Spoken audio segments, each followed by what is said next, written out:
Le grand soir, c'est parti. Accueillons nos invités. Julien Audoul, bonsoir. Bonsoir. Président du groupe RN au Conseil régional de Bourgogne-Franche-Comté. Valérie Gomez-Bassac, bonsoir. Bonsoir. Députée La République En Marche du Var. Marie-Noëlle Lienemann, bonsoir. Sénatrice de gauche, républicaine et socialiste, ancienne ministre, sénatrice de Paris. Sébastien Huyghe, bonsoir. Bonsoir. Député Les Républicains du Nord, meilleurs vœux à vous, meilleurs vœux à tous. Conseil régional des Hauts-de-France. Et Marie Chantray, bonsoir. Bonsoir. Du service politique de TF1 LCI. C'est l'affaire qui empoisonne le débat sur la réforme des retraites, à tort ou à raison, à vous d'en juger. Au cœur de la polémique, la promotion de Jean-François Cirelli au rang d'officier de la Légion d'honneur, lui le patron de BlackRock France, un puissant gestionnaire d'actifs accusé de défendre auprès de l'exécutif le régime de retraite par capitalisation, où chacun épargne pour soi, sur le modèle des fonds de pension américains au détriment du système français. Écoutez Olivier Faure, le patron du PS, et la réponse d'Agnès Pannier-Runacher, secrétaire d'État auprès du ministre de l'Économie. BlackRock, c'est tout simplement le côté obscur de la réforme des retraites, avec un fonds qui cherche à avancer sur la capitalisation. C'est un nouveau coup de poignard dans le dos des Français, parce que c'est un système que nous avons voulu solidaire, qui est un système qui appartient au modèle social français. C'est ce système-là qu'on est en train de détruire progressivement avec la complicité de BlackRock. Ne font pas du lobbying, en l'occurrence. C'est raté parce qu'ils n'ont pas grand-chose à y gagner. C'est une boîte de Smarties, le marché français.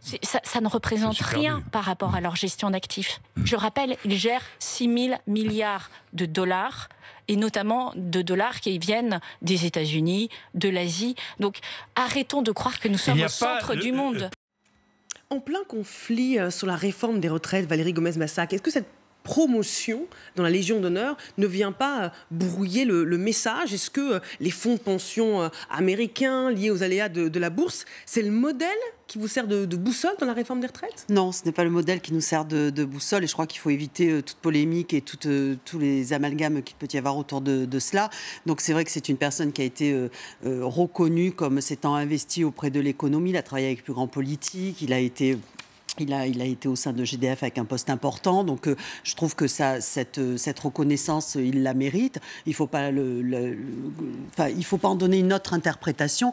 Et comme l'a dit le secrétaire d'État, il ne faut pas faire d'amalgame. Je veux dire, là, il s'agit de gestion d'actifs. Nous, on parle de la réforme des retraites. Ne mélangeons pas tout. Jean-François Cirelli a réagi après la polémique. Je regrette d'être prise à partie dans une polémique totalement infondée, manifestement animée par des objectifs politiques. Julien Audoul, est-ce que BlackRock, c'est le fonds de pension, c'est le cheval de Troie dans la réforme des retraites, ou c'est une fausse polémique? Non, ce n'est pas une fausse polémique. Cette promotion, elle est profondément choquante et elle est indécente. Indécente puisque cette personne, oui, a servi l'économie. Oui, s'est servie elle-même, n'a pas servi la France.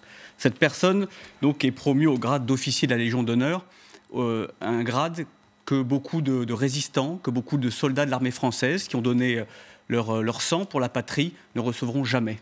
Une promotion que des grands défenseurs de la patrie et du peuple français ne recevront jamais. Et cette personne va participer à la déstructuration, au démantèlement de ce qui fait notre identité, notre système de retraite par répartition. Voilà. Puisque c'est le promoteur, évidemment, d'un système par capitalisation qui est promu par le gouvernement. Le gouvernement révèle par cette manœuvre, qui n'a rien du hasard, hein. On sait très bien que c'est un remerciement. Alors ça tombe bien mal, évidemment. Alors on voit que la majorité est un petit peu, je dirais, en difficulté pour justifier ou pour expliquer. Mais c'est une, comment dirais-je, c'est une récompense, et ça révèle que ce gouvernement est l'esclave du capitalisme mondialisé et des lobbies. Sébastien Huyghe, votre regard sur cette promotion? Je pense que Jean-François Cirelli a été un grand serviteur de l'État par le passé. Il a été patron de GDF. Je pense que sa promotion, il la mérite par rapport à tout ce qu'il a fait au profit de la France et des Français. Mais je crois que lui accorder cette promotion maintenant, alors qu'il est passé dans le privé et qu'il est patron de BlackRock France, c'est une gigantesque maladresse. C'est une preuve d'amateurisme de la part du gouvernement qui aurait dû penser qu'à un moment où il avait à gérer un conflit important dans le cadre de la réforme des retraites, il ne fallait pas donner ce genre de signal en disant je privilégie une personne qui souhaite, en tout cas participe à mettre en place un système différent qui est celui auquel sont attachés les Français. Donc il y a, me semble-t-il, dans cette promotion, rien de choquant sur le fond que M. Cirelli bénéficie de cette promotion, mais ce qui est très choquant, c'est le timing avec lequel on la lui donne. Marie-Noëlle Lienemann. 3 éléments. La première, c'est que le chemin qu'a fait M. Cirelli me paraît, hélas, très révélateur des élites françaises, et ce n'est pas le chemin qu'on doit récompenser. Il a commencé au service de l'État, dans les cabinets ministériels, dans l'action publique. Après, il a été à GDF, une entreprise à caractère industriel, qu'il a d'ailleurs contribué à privatiser pour déjà faire rentrer la finance, et pour terminer dans un fonds américain d'investissement financier. Franchement, est-ce que c'est ça les carrières qu'on veut valoriser en France ? Moi, je pense qu'il vaudrait mieux valoriser des tas d'industriels, de PME qui se battent pour le développement de l'emploi, pour le rayonnement de notre pays, pour l'innovation, etc. Donc, premier point, est-ce que c'est Légion d'honneur ? J'ai rien contre le personnage. Vous pouvez une fois dire que finalement, quand on commence à s'engager dans le public, on doit finir sa carrière dans le public. Je pense que quand même... C'est pas mal de faire des allers-retours entre le public et privé je ne suis pas pour avoir la réalité de l'économie française, la réalité, et pas seulement c'est bien aussi de connaître en permanence dans l'administration. Rendre l'économie plus attractive. Je m'excuse, je m'excuse, mais il y a des tas de réalités économiques qu'on n'a pas besoin d'être grand patron d'entreprises mondialisées pour connaître l'intérêt de la France. Personnellement, je ne considère pas que c'est cela qu'on doit valoriser. Deuxièmement, BlackRock a des liens très particuliers avec Emmanuel Macron, puisqu'on sait que dès 2017, Larry Fink, qui est le patron, un des cofondateurs de BlackRock, a soutenu la candidature d'Emmanuel Macron, qu'il a fait partie des premiers patrons entendus, et que par ailleurs, il y a des notes qui ont été envoyées par BlackRock qui, contrairement à ce que nous disent la personne, non, la France n'est pas une boîte de Smarties. On est un des pays où il y a le plus d'épargne au monde. Il y a de l'épargne, premièrement de l'épargne en assurance vie et de l'épargne liquide. Et justement, ils trouvent que l'épargne retraite, 137 milliards, c'est des clopinettes par rapport au magot qu'ils pourraient espérer. Troisièmement, est-ce qu'il y a un lien avec... Donc, ils ont fait des tas de notes pour expliquer, allez-y les gars, libérez pour permettre que la retraite... Attendez, si encore... Mais Marie-Noëlle Lienemann, notre président de la République, ne s'est jamais caché de ses liens avec la finance. Il n'a jamais dit, comme François Hollande, que son ennemi était la finance. Non mais d'accord, mais c'est bien ça que les Français ont bien compris dans cette affaire de retraite, parce que c'est eux qui sont les dindons de la farce, et c'est eux qui vont payer les pots cassés. La deuxième chose, c'est que dans la réforme elle-même, au-delà de la loi Pacte qui a fait des boulevards à ce genre de choses, la réforme elle-même ouvre la capitalisation. Je ne crois pas que c'est caricatural de dire ça va être tout capitalisation. Mais vous savez, c'est la stratégie du saucisson.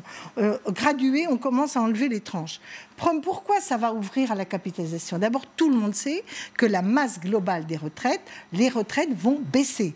D'ailleurs, toutes les études montrent que la retraite par points, outre le fait que quand on va regarder à l'étranger, on a encore eu un article sur l'Allemagne aujourd'hui, c'est idem, les retraites vont baisser. Donc, qu'est-ce qui va se passer ? Les pauvres vont trinquer et les autres, qu'est-ce qu'ils vont faire ? Ils vont placer de l'argent pour essayer d'avoir de meilleures retraites.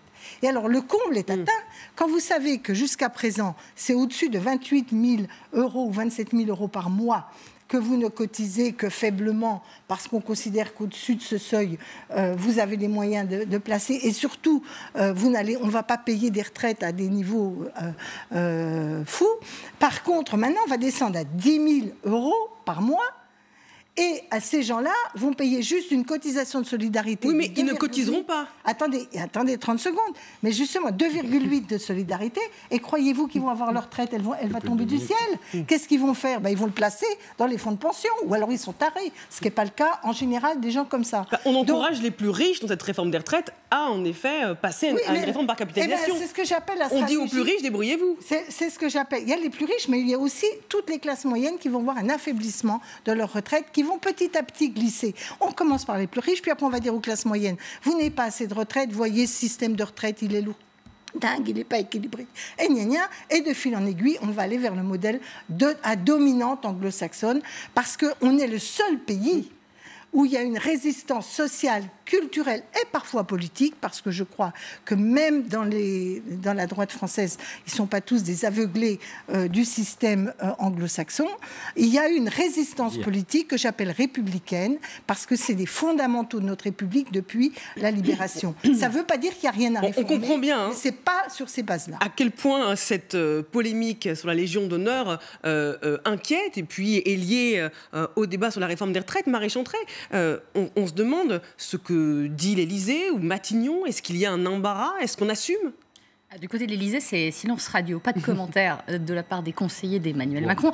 D'abord, cette précision qui a aussi son importance, c'est le Premier ministre Édouard Philippe qui a proposé de promouvoir Jean-François Cirelli au rang d'officier de la Légion d'honneur. Dans son contingent du Premier ministre, on trouve aussi un artiste comme Gilbert Montagnier cette année ou encore l'astrophysicienne Thérèse Enfrenaz. Voilà pour le décor. Ils sont plusieurs à avoir été proposés. C'est une tradition du 31 décembre. Emmanuel Macron a quand même signé ce décret officialisant l'ensemble de ces nominations. Après, du côté de Matignon, on reprend un peu les arguments que vous avez présentés au nom de la majorité, que ce sont de vaines polémiques au relent un peu populiste, et on met en valeur une carrière de 35 ans au service de l'État, conseiller de Jacques Chirac, directeur de cabinet de Jean-Pierre Raffarin et directeur de GDF Suez. Ce sont aujourd'hui des arguments qui sont mises en avant. C'est une déconnexion totale avec la réalité de ce que vivent les Français. On est dans une grande crise. On vient de voir que les grèves ont duré plus que 1995 et c'est comme si on agitait un chiffon rouge en disant on promeut quelqu'un qui représente finalement la retraite par capitalisation. C'est une erreur fondamentale, c'est une déconnexion totale de la part du gouvernement qui n'a rien compris à la relation au peuple. À cette question-là, en tout cas, on nous répond que ce sont des relents populistes et de vaines polémiques. Voilà pour la réponse. Non, mais la politique, elle est faite de symboles. Et là, c'est un symbole qui est contraire à tout ce qu'il faut faire pour faire passer dans l'opinion une réforme des retraites. À travers cette polémique, il y a aussi la question du poids des lobbies qui est posée. Le Canard enchaîné, il titre « Comment l'Élysée a déroulé le tapis rouge au roi de Wall Street ». Il faut dire qu'en 2017, Emmanuel Macron avait demandé au comité Action publique, dans lequel figurait Jean-François Cirelli, de travailler notamment sur la réforme des retraites. C'est un interlocuteur qui est privilégié, que l'exécutif entend. Donc, quel est le poids éventuel de ces lobbies sur la réforme des retraites ? Moi, je trouve que c'est plutôt sain d'écouter tout le monde, pas d'écouter que lui, mais d'écouter tout le monde. Vous le voyez forcément du côté des retraites, parce que c'est vrai que nous sommes en pleine réforme des retraites, mais il faut le voir aussi sur du placement à long terme, ce que ça peut apporter de faire de la gestion d'actifs, ce que ça peut apporter au niveau des entreprises, l'attractivité que cela peut donner. Il faut aussi le voir sous cet angle-là, et pas que sous l'angle des retraites. C'est encore une fois, c'est créer des amalgames. Pourquoi décaler le fait de le reconnaître comme officier par rapport aux autres, alors que c'est à ce moment-là où tout le monde doit être déclaré comme tel. Alors, vous pouvez peut-être regretter que certaines personnes, des résistants, etc., n'ont pas cette reconnaissance-là, mais comme vous l'avez dit, il y a bien d'autres personnes dans des secteurs divers et variés. Donc moi, je suis désolée, ça ne me choque pas, et je trouve qu'il faut mettre en lumière des personnes qui s'investissent, qui travaillent, et qui permettent aussi de donner une nouvelle attractivité et une certaine image aussi de la France et de notre économie. Julien Andoul. Oui, non, mais ce qu'il faut dire, c'est qu'avec ce gouvernement, on écoute tout le monde, y compris les fonds de pension américains, y compris les lobbyistes internationaux, sauf le peuple français. Il y en a toujours un qu'on n'écoute pas, qu'on ne veut pas entendre, qui est le dindon de la farce et qui restera toujours à côté, c'est le peuple français. Il faudrait peut-être que le président de la République et le gouvernement se consacrent finalement à écouter ce qui est le peuple souverain. Il faut le rappeler, Emmanuel Macron n'est que le dépositaire du pouvoir qui lui a été donné en 2017. Ça, c'est quand même important. Et puis sur la philosophie de cette promotion, moi je ne pense pas que c'est une maladresse. Je ne pense pas que c'est une erreur du gouvernement. Je pense très sincèrement que ça participe de la stratégie du pourrissement du gouvernement pour ne pas sortir du conflit, au contraire, mais pour exacerber les tensions, pour jeter de l'huile sur le feu. Parce que ce qu'on observe depuis quelques jours, on a eu les vœux d'Emmanuel Macron, qui était extrêmement, je dirais, arrogant dans son attitude.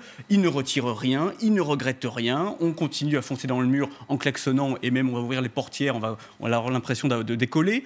On a eu la déclaration ce matin sur votre antenne d'Elisabeth Borne qui dit « ça suffit maintenant, on a fait assez de concessions, il faut arrêter la grève ». On a cette déclaration ahurissante de la secrétaire d'État Agnès Pannier-Runacher, là, qui parle de boîte de Smarties avec un mépris hallucinant. Donc plus cette promotion, on sent que bout à bout, tout est fait finalement pour tendre la situation, pour faire en sorte que les syndicats soient encore plus, je dirais, vent debout contre cette réforme, et pour diviser la société. C'est une très mauvaise méthode, mais qui en dit long finalement sur les objectifs délétères du gouvernement. Marie-Noëlle Lienemann, c'est un fantasme de penser qu'il y a une influence possible de ces lobbies qui défendent le régime par capitalisation sur le président de la République. Il y a des connivences. Il y a des connivences idéologiques et il y a sans doute des connivences humaines. Comme je vous l'ai dit, les gens de BlackRock se sont réjouis avant même qu'il soit élu du fait qu'émergeait pour l'avenir de la France Emmanuel Macron. Bon, je vais vous dire ce qui me heurte le plus dans le cas précis, au-delà de ce que j'ai dit sur les retraites, qui est une façon de saborder notre système et qui va coûter cher si par malheur cette réforme se met en œuvre. C'est que si encore c'était des gens qui viennent pour vous expliquer qu'on va placer en France de l'argent pour réindustrialiser le pays, pour l'innovation et développer le capitalisme national, si je puis dire, français, quoi, grosso modo, je ne suis pas, même européen. Hein. Et non. Dans les notes, il y a eu des notes publiées, envoyées à Bercy par BlackRock sur l'avenir des retraites et sur l'avenir de l'épargne retraite. On peut les consulter, c'est sans les suivre forcément. Attendez, on peut les consulter, mais il y a quelque chose de très frappant, parce que ça montre la manière dont ces gens-là raisonnent. Qu'est-ce qu'ils disent ? Ils disent qu'il faudra surtout ouvrir la possibilité de placer cet argent dans des SICAV étrangères. Parce qu'aujourd'hui, l'épargne retraite ne va pas sur des SICAV luxembourgeoises ou irlandaises qui bénéficient, comme vous le savez, de l'évasion fiscale et des avantages fiscaux. Jusqu'à présent, même c'était verrouillé pour que ça reste quand même dans l'intérêt du pays. Eh bien non, là, qu'est-ce qu'ils proposent ? D'ouvrir vers ça. Ça prouve la culture de ces gens. C'est des fonds de pension américains, multinationaux, qui considèrent qu'ils savent mieux que tout le monde comment va se faire le développement des pays et en réalité comment se fait leur On n'a pas fini d'en débattre justement de la réforme des retraites sur le fond. Le patron de Groupama, placement français, mutualisé, s'est indigné de la manière dont Bercy suivait systématiquement les recommandations de BlackRock. Parce que même au sein de ceux qui ne sont pas forcément... et qui sont ce que j'appelle le capitalisme français, c'est-à-dire des gens qui ont des assurances vie, des choses, des Français pour le développement de la France, ces gens-là ont été heurtés par cette complaisance en direction de BlackRock. Le message est passé. Marie Chantrey, juste un mot très rapide de la réunion de demain à Matignon sur la réforme des retraites. Oui, tout à fait. Ça y est, les négociations vont reprendre. On a cette date en tête du 7 janvier. Mais dès demain, on l'a appris dans la journée, l'Édouard Philippe, autour de lui, réunira plusieurs de ses ministres qui se consacrent à cette réforme en première ligne. On retrouve évidemment Agnès Buzyn, Jean-Baptiste Djebbari ou encore le nouveau secrétaire d'État Laurent Pietraszewski. Réunion à 9h30. Il est à noter que quand même depuis le 20 décembre, on n'a pas une image d'Édouard Philippe qui a pris du temps. Alors les contacts avec les syndicats ne se sont pas arrêtés, mais ça y est, on veut montrer en termes aussi d'image et de communication que le gouvernement est à sa rentrée de retour aux négociations et aux consultations. C'est un peu le message qui est passé demain. Sachez aussi que Bruno Le Maire fera la tournée des commerçants, notamment parisiens, pour voir les conséquences économiques de ces grèves. Il y a un message à faire passer aux Français. Ça passe aussi par ce type de rendez-vous, très clairement. Ça passe aussi par l'image. Merci Marie Chantrey. À suivre, Carlos Ghosn qui parle pour la première fois depuis son évasion. On parlera des derniers rebondissements, des dernières 24 heures, notamment avec un spécialiste des renseignements en plateau. À tout de suite.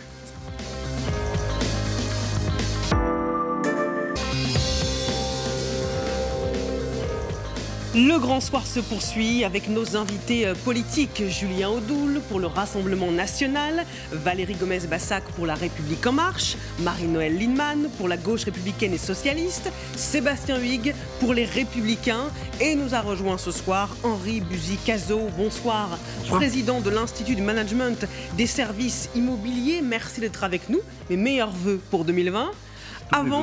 Merci. Avant de partir à Beyrouth pour parler des derniers rebondissements dans l'affaire Carlos Ghosn, abordons ce revers de la médaille d'un marché puissant. L'immobilier bat tous les records en France. Les taux d'intérêt sont toujours au plus bas, le nombre de transactions bondit et les prix flambent. Plus 2,2% en France en moyenne par rapport à l'an dernier. À Nantes, c'est plus 9,5%. À Paris, c'est plus 8%.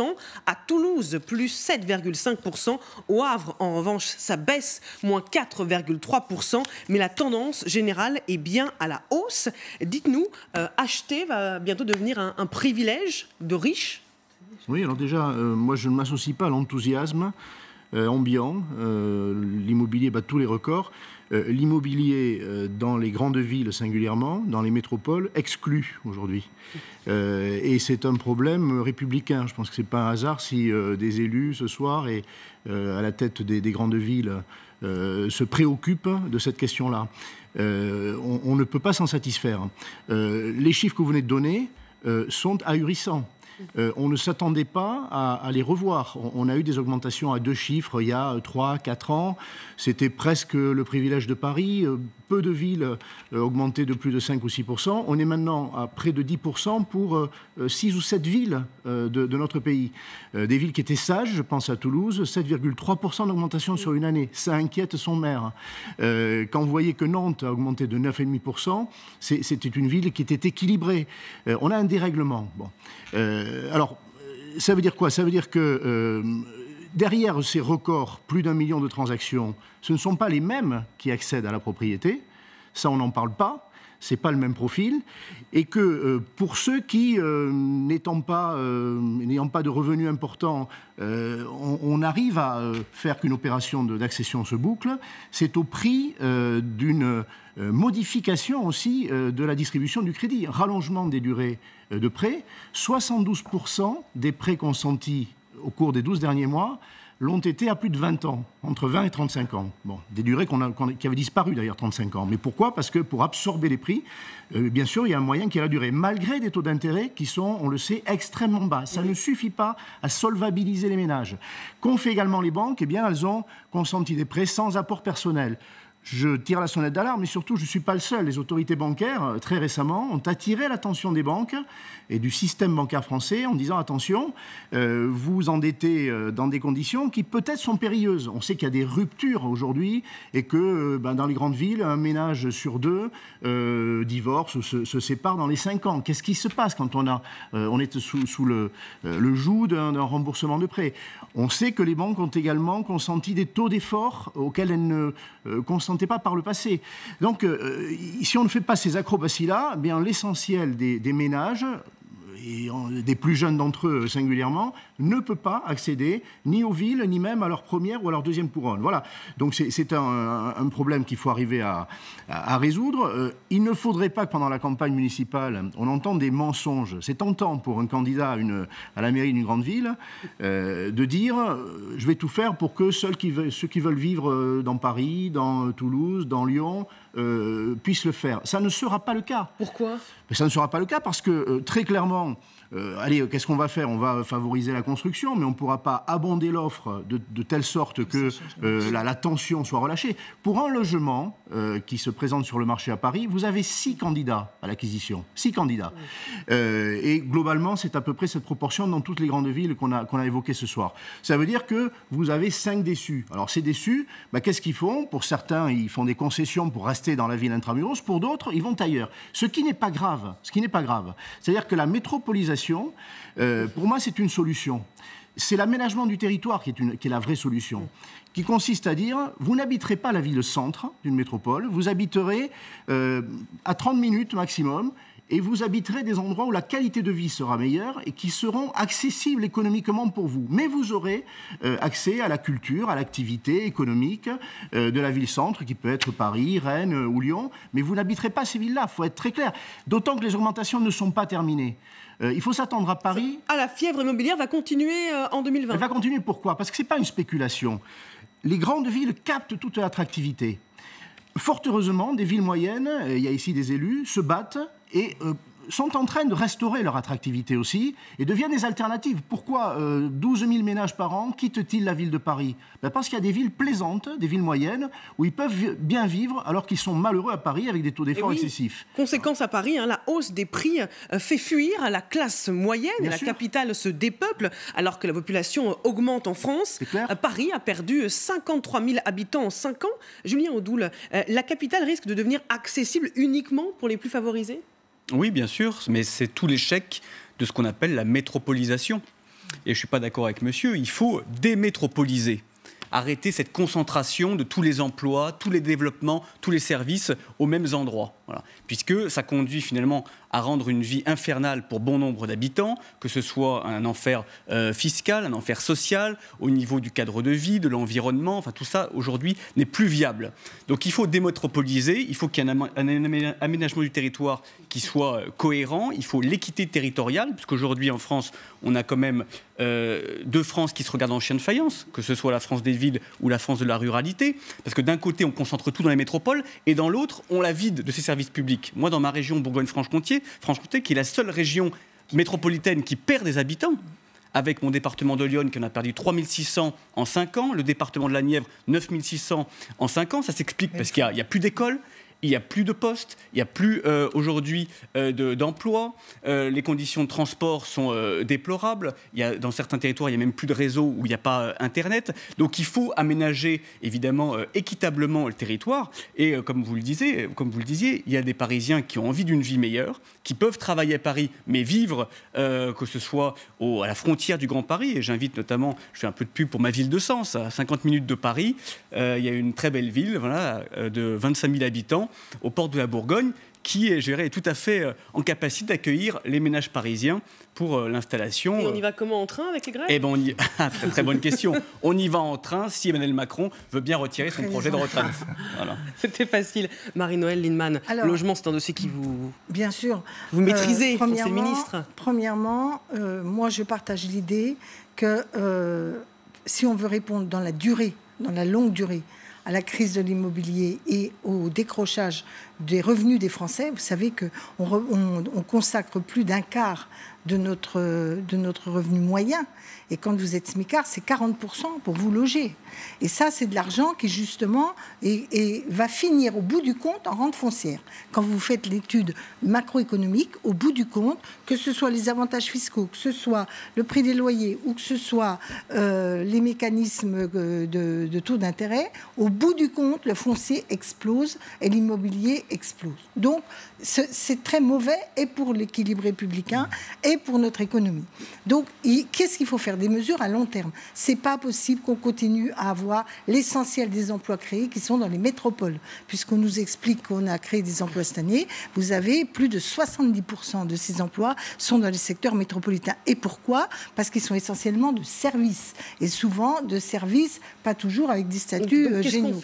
Donc il faut réindustrialiser, recréer du développement économique, faire de la transition énergétique une opportunité pour les villes moyennes et pour la ruralité. Ça, c'est de long terme. Mais dans l'immédiat, qu'est-ce qu'on peut faire? Faire comme Berlin, bloquer les loyers. Le gouvernement n'a pas voulu faire la régulation des loyers. Il y a quand même un lien entre le loyer et le truc, premièrement. Deuxièmement, je pense qu'il faut taxer fortement au-dessus d'un certain profit normal dans une transaction. À défaut d'être confiscatoire, d'être extrêmement élevé quand les prix explosent. Je pense en particulier quand c'est plus de 10 000 € du mètre carré, parce qu'on sait que cela, c'est rarement acheté par des Français. C'est par ailleurs acheté beaucoup par des étrangers qui placent en France. Alors on peut se dire, youpi, on place en France, mais il y a mieux à faire comme placement. Troisièmement, on peut prendre des mesures qui soient des mesures qui obligent parce que c'est pas vrai que l'offre et la demande s'équilibrent. Une ville comme Bordeaux a beaucoup construit et pourtant les prix flambent. Oui. Et donc, si vous n'encadrez pas les prix, que ce soit, bien sûr l'effet TGV, mais il y a l'effet, vous l'avez dans plein d'autres villes. La preuve est faite que je n'ai pas une critique, c'est que ce n'est pas parce que vous construisez que ça va faire baisser les prix. La théorie de Macron du choc de l'offre qui va faire baisser les prix ne marche pas. Donc, il faut de la régulation, de l'encadrement. Et comme vous le disiez, c'est surtout dans l'ancien. Et moi, je crois aussi qu'il faut à la fois réduire la durée des prêts et en même temps redonner beaucoup plus d'ambition à de l'accession sociale à la propriété, avec des primes d'accession sociale. Voilà des propositions pour d'une élue parisienne. Je vais vous remercier. Merci Henri Buzy-Cazot, parce qu'on va partir direction Beyrouth pour parler de l'affaire Carlos Ghosn. Merci d'être venu, président de l'Institut du management des services immobiliers. Merci d'être venu apporter votre éclairage. Venons-en à l'affaire Ghosn, ou plutôt au feuilleton Carlos Ghosn, qui n'en finit pas de rebondir heure par heure. Arrestation, perquisition, traque de complices, pieds de nez aux autorités japonaises. Ces dernières 24 heures ont été folles. Pour la première fois ce soir, depuis son évasion, l'ancien patron de Renault-Nissan s'est exprimé. Accueillons Rémi Koffer. Bonsoir. Bonsoir. Vous êtes spécialiste du renseignement. Vous avez écrit Les femmes de l'ombre, entre autres, l'histoire occultée des espionnes aux éditions Perrin. Regardons ensemble ce communiqué de Carlos Ghosn ce soir. Les allégations dans les médias selon lesquelles mon épouse Carole et d'autres membres de ma famille auraient joué un rôle dans mon départ du Japon sont fausses et mensongères. C'est moi seul qui ai organisé mon départ. Ma famille n'a joué aucun rôle. Est-ce crédible ? On n'est pas obligé de le croire, de toute façon. Non, ce qu'on peut constater, c'est que Carlos Ghosn est certainement quelqu'un qui suscite des fidélités, parce que dans cette affaire, à coup sûr, des gens ont pris des risques, qu'ils soient peut-être japonais ou qu'ils soient d'autres pays. Ce sont des gens ou turcs, ce sont des gens qui ont pris des risques. Et certes, il y a beaucoup d'argent, ça favorise ce genre de choses, mais tout le monde ne suscite pas ce genre de fidélité, et les mercenaires en général peuvent se retourner si quelqu'un d'autre les paye plus. Donc, on peut se dire que Carlos Ghosn, s'il a réussi cette opération d'exfiltration, c'est parce qu'il a réussi à susciter des fidélités. Comment ? Eh bien, des personnes autour de lui, de sa famille ou d'autres, ou les deux à la fois, ont réussi à contacter discrètement des gens qui étaient en mesure de procéder à cette opération. Ça ne se trouve pas sous le sabot d'un cheval. Ça prend du temps, des mois. Ça prend du temps, et puis ça demande de la confiance. C'est-à-dire que vous approchez des gens en leur disant, voilà, on aimerait bien que vous exfiltriez du Japon l'homme qui est le plus connu avec le Premier ministre. Encore, je crois qu'il est plus connu que le Premier ministre au Japon. Donc ça veut dire que vous avez fait des travaux d'approche auprès des gens qui étaient en mesure de procéder à une telle opération. D'une part, c'est long, d'autre part, ça demande de la confiance, parce que les personnes qui se vont comme ça au charbon, eh bien, prennent de gros risques.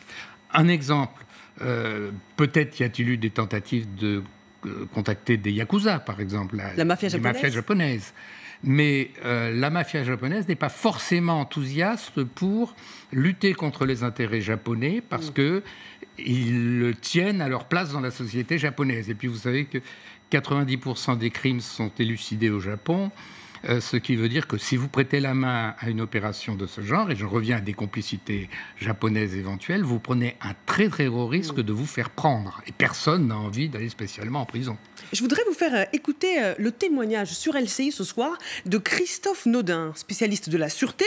Son regard sur l'affaire nous intéresse, car c'est lui qui avait organisé en 2015 l'exfiltration des 2 pilotes inculpés dans l'affaire Air Cocaïne de la République dominicaine vers la France.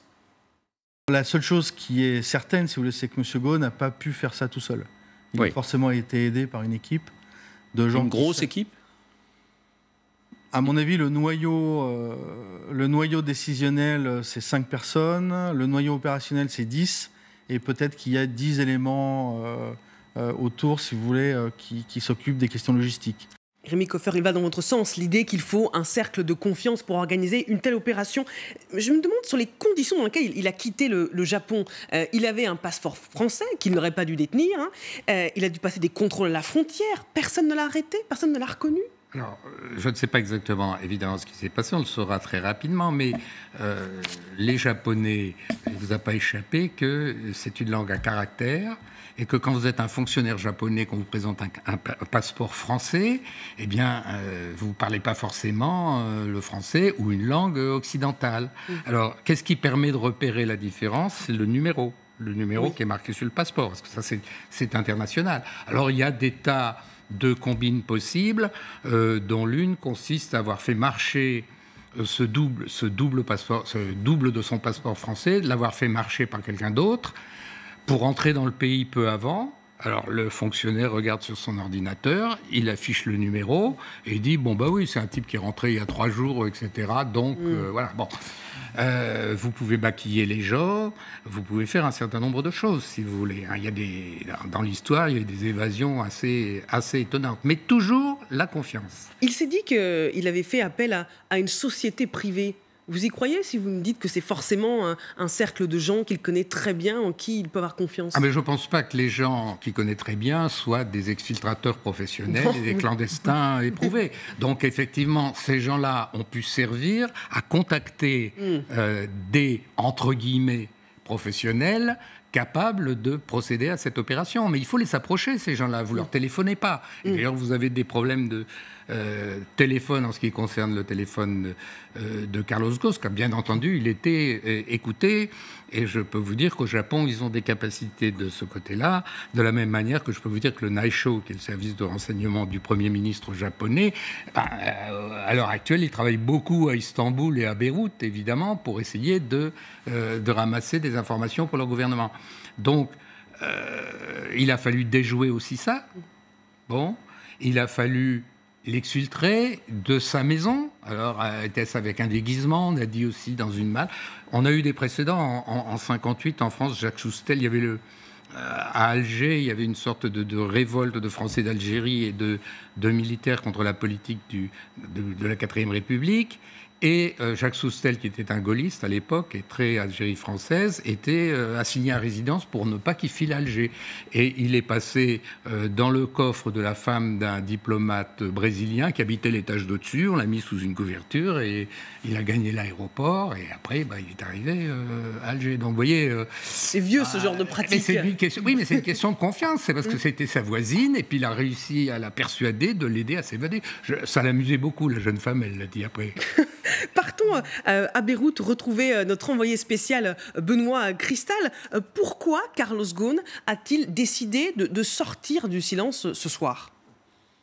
De toute évidence, Carlos Ghosn tente de défendre son épouse, Carole. Il tente de la dédouaner alors qu'elle a été mise en cause par plusieurs médias dans l'organisation de cette évasion rocambolesque. Au moment de la publication de ce communiqué, j'étais avec un proche de la famille. Voici son commentaire. Certes, la conférence de presse de Carlos Ghosn est confirmée la semaine prochaine, mais elle intervient bien tard. Chaque jour, en attendant, la pression médiatique est toujours un peu plus forte sur la famille de son épouse. Alors il est vrai qu'ici, à Beyrouth, il y a des centaines de journalistes internationaux. Ils enquêtent et certains affirment que les demi-frères de Carlos Ghosn ont facilité cette évasion grâce à leurs contacts en Turquie. Ajoutez à cela plusieurs recours judiciaires qui s'annoncent à Beyrouth. Vous l'aurez compris, la vie de fugitif au Liban, fût-il membre du Gotha économique et financier, n'est pas toujours de tout repos, malgré les apparences. Oui, l'affaire n'est pas finie, parce que les complices de Carlos Ghosn, Benoît Cristal le disait, sont traqués. L'enquête s'accélère au Japon et en Turquie afin d'identifier l'équipe qui a réussi à le faire évader. Une perquisition a eu lieu au domicile japonais de Carlos Ghosn. 7 personnes ont été arrêtées en Turquie, dont 4 pilotes, car Carlos Ghosn a fait escale à Istanbul. Rémi Koffer, cette équipe qu'on imagine quand même surentraînée, a-t-elle pu laisser des traces ? Ça, on le verra par la suite s'ils ont laissé des traces. Mais en tout cas, pour M. Ghosn, il est sur un terrain beaucoup plus stable maintenant, car d'une part, il est citoyen libanais, d'autre part, il est très connu au Liban. Et il y a aussi un fait qui est à noter. L'actuel président de la République, Michel Aoun, de la République libanaise, a été exfiltré du Liban en l'été 1991, non pas par la DGSE qui avait refusé de faire l'opération que lui demandait le président Mitterrand, mais par le général Rondeau, qui a fait, là aussi, on a dit que c'était rocambolesque, des voitures pilotées par des gendarmes sont sorties de l'ambassade de France à toute vitesse, donc tout le monde les a suivis, et pendant ce temps, en fait, Rondeau a amené le général Aoun sur une plage où nos commandos de marine sont venus le récupérer. C'était une opération très risquée, mais qui a marché. Julien Audoul, votre regard sur ce feuilleton qui rebondit d'heure en heure? C'est totalement invraisemblable. C'est vrai que c'est digne d'une série américaine à sensation. on a du mal à croire qu'il soit évadé tout seul. Bon, c'est clair qu'il avait des soutiens ou des aides, que ce soit au Japon ou ailleurs, en Turquie ou au Liban, évidemment. Mais c'est vrai que pour sa défense, puisqu'il nous dit qu'il a fui contre l'injustice, en tout cas, c'est vrai que c'est totalement invraisemblable, puisque dans un état de droit comme le Japon, qui est une grande démocratie, il faut le rappeler. On n'est pas en Iran, on n'est pas en Corée du Nord, on n'est pas au Qatar. Dans un état de droit, si on est vraiment innocent, on se présente à son procès. On se présente à son procès. Donc c'est vrai que je dirais que ça vient quelque peu fragiliser sa défense, le fait de fuir, le fait de s'évader. Alors peut-être que ça arrange en effet au Japon, qui finalement n'a plus vraiment besoin de lui. Bon, il n'est plus patron de Renault, il n'est plus patron de Nissan, donc peut-être que c'était plus confortable justement qu'il quitte le Japon, mais en tout état de cause, il devrait être jugé au Japon et non au Liban. Valérie Gomez-Massac. En tant que parlementaire, je n'ai pas vraiment d'avis à donner sur ce qu'il se passe, mais en tout cas, c'est vrai que c'est surprenant et regrettable, en tout cas, que l'on puisse se soustraire comme ça à la justice, quelle qu'elle soit. Maintenant, le Japon est un pays souverain, le Liban est un pays souverain, et nous verrons ce qu'il advient. Mais bon, il est vrai que c'est surprenant, et on a quand même tous peine à croire qu'il ait pu organiser ça tout seul. Je rappelle que Beyrouth a reçu une notice rouge d'Interpol lui demandant formellement d'interpeller le fugitif. Aucun caractère contraignant. Le Liban ne va pas extrader Carlos Ghosn et la France non plus. Écoutez ce que dit Agnès Pannier-Runacher au gouvernement. Si M. Ghosn venait en France, nous n'extradirons pas M. Ghosn parce que la France n'extradie jamais ses nationaux. Donc nous appliquons à M. Ghosn, comme à M. Tout-le-Monde, les mêmes règles du jeu. Et ça ne nous empêche pas de penser que M. Ghosn n'a pas à se soustraire à la justice japonaise. Simplement, c'est les mêmes droits pour tout le monde. La nationalité française protège et protectrice de ses ressortissants. Elle est d'ailleurs, de ce point de vue-là, assez valorisée par rapport à d'autres nationalités. Marie-Noëlle Lienemann, est-ce que ça vous choque, comme le dit Julien Audoul, qu'il puisse échapper à ses responsabilités? Il n'y aura sûrement pas de procès, hein. Moi, personnellement, je n'ai pas de sympathie du tout pour M. Ghosn, dans la manière dont il a traité les salariés de Renault. Et dans l'affaire Renault-Nissan, certes, on peut dire qu'il a, entre guillemets, sauvé le groupe. La réalité, c'est quand même que la production française de Renault, par exemple, est nettement plus faible que la production française de Peugeot. Alors qu'on aurait pu penser que l'État actionnaire et qu'on s'arrange pour qu'en France, on ait quand même l'industrie automobile et sa mutation indispensable qui s'opère sur le territoire national. Donc moi, je n'ai aucune sympathie pour Carlos Ghosn. Maintenant, la thèse de il ne faut pas se soustraire à la justice japonaise, c'est pas, enfin, je pense que chaque pays a ses règles judiciaires, on doit les respecter. Je me souviens aussi de l'affaire Alstom, où vous savez qu'il y a des cadres d'Alstom qui ont été arrêtés par la justice américaine, qui soi-disant avaient été corrompus, et dont on a bien su avec le temps que c'était une pression qui était faite pour que la direction d'Alstom accepte l'accord avec General Electric. Donc, dans ce genre d'affaires et à ce niveau de responsabilité, sachant qu'on avait entre Nissan et Renault manifestement des ajustements et des désaccords à régler, je ne suis pas sûre qu'ils aient pas un peu poussé la charrue un peu loin pour être en situation d'affaiblir la capacité dans l'intérêt des Japonais. Et l'histoire dira si la France a bien défendu ses intérêts dans cette affaire. Donc, moi, je ne suis pas pour que les gens n'aillent pas au tribunal, mais quand les dés sont pipés, j'attends un peu que le temps se déroule pour savoir si le personnage que je n'aime pas avait quand même des raisons objectives de se penser que la justice ne serait pas objective. Sébastien Vic, je voudrais qu'on regarde ensemble une photo que LCI TF1 s'est procurée de Carlos Ghosn, qui réveillonne sur cette photo avec sa femme, avec ses enfants, comme un pied de nez, diront certains aux autorités japonaises. Est-ce que vous le percevez comme une provocation, ou vous dites c'est désormais un homme libre qui profite de voir sa femme, ce qui lui était interdit quand il était au Japon? Les fêtes de fin d'année sont des fêtes de famille et il n'est pas surprenant qu'à l'occasion de ce réveillon, il soit à table avec les membres de sa famille. Mais moi, je voudrais revenir sur ce qu'a dit Marie-Noëlle Lienemann. Je suis en complet désaccord avec sa première partie et en complet accord avec sa deuxième partie. C'est-à-dire que, pour moi, Carlos Ghosn a été un grand chef d'entreprise qui a su redresser Renault, qui était en bien mauvaise posture. Et sous sa férule, eh bien, le groupe s'est développé et a retrouvé des parts de marché. Il y a eu cet accord, il venait par Nissan d'ailleurs, il y avait cet accord de rapprochement entre Renault et Nissan. Et je pense, comme l'a évoqué Marie-Noëlle Lienemann, là je suis complètement en phase avec vous, que derrière ce procès au Japon, il y a quand même un certain nombre d'arrière-pensées politiques et de politique économique. Et je pense que si Carlos Ghosn s'est échappé du Japon, c'est qu'il a considéré qu'il n'avait pas les moyens de se défendre à la loyale par rapport à la justice japonaise. Je ne porte pas du tout de jugement sur la justice japonaise. Je constate juste que Carlos Ghosn, de la manière dont il a été traité, il a considéré qu'il n'avait pas les moyens de sa défense. Et donc il a décidé de partir à l'étranger pour assurer cette défense. Et j'ai entendu l'un d'entre vous qui disait qu'il n'y aura pas de procès.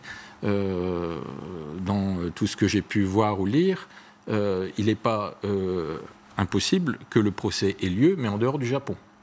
Et que finalement, Carlos Ghosn rende des comptes, mais pas forcément par rapport à la justice japonaise. On verra, l'histoire nous le dira. Mais en tout cas, et sa volonté de communiquer la semaine prochaine fera que peut-être pourra-t-il parler beaucoup plus librement sur ce qu'il fait et sur la réalité des choses, en tout cas sur sa vérité, que s'il avait dû le faire depuis le Japon ou du fin fond d'une geôle du Japon, parce qu'on a vu pendant 17 mois, je crois, comment il avait été traité par la justice japonaise. Rémi Caffer, on est sidéré ce soir par tous les rebondissements, par tout ce qu'on apprend sur les coulisses de l'évasion de Carlos Ghosn, mais est-ce que finalement ce genre de fuite, c'est non pas banal, mais ça arrive régulièrement? Ce que disait Christophe Naudin. Ça peut se faire, oui. Ça demande une infrastructure, ça demande des gens, des moyens matériels et ça demande des gens motivés. C'est par exemple le type d'opération qu'on peut demander à la division action d'un service secret, c'est-à-dire sortez-nous telle personne de tel pays pour des raisons X ou Y. Ça peut parfaitement se faire. J'ai raconté comment ça s'est fait dans le cas du général Aoun. Eh bien oui, il faut trouver les gens assez organisés et déterminés pour le faire. Quand ce sont des gens de services secrets d'État, c'est assez logique parce que ces gens-là sont formés dans cette optique. Quand il s'agit d'intérêts privés, voire mafieux, évidemment, c'est plus compliqué parce que ils n'ont pas forcément les mêmes risques. S'ils vont en prison, et un officier de services secrets qui est en prison, il se tait et il espère qu'on le sortira de cette prison. Un mafieux, évidemment, c'est un petit peu différent. Il n'a pas le même motif, il n'a pas d'engagement patriotique. Merci Rémi Caffer d'être venu dans le Grand Soir, spécialiste du renseignement, auteur des Femmes de l'ombre, l'histoire occultée des espionnes aux éditions Perrin. Merci à nos invités politiques d'être venus débattre dans le Grand Soir. Tout de suite, le Grand Journal de 23h.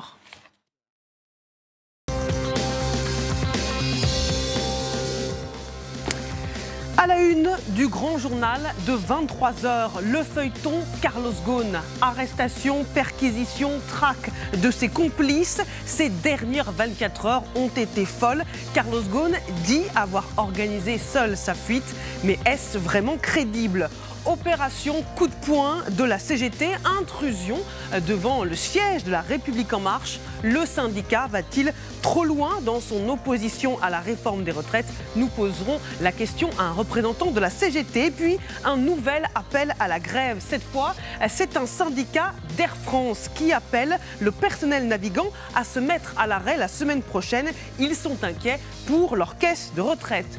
Le face-à-face ce soir opposera Nicolas Doménac à Raphaël Steinville.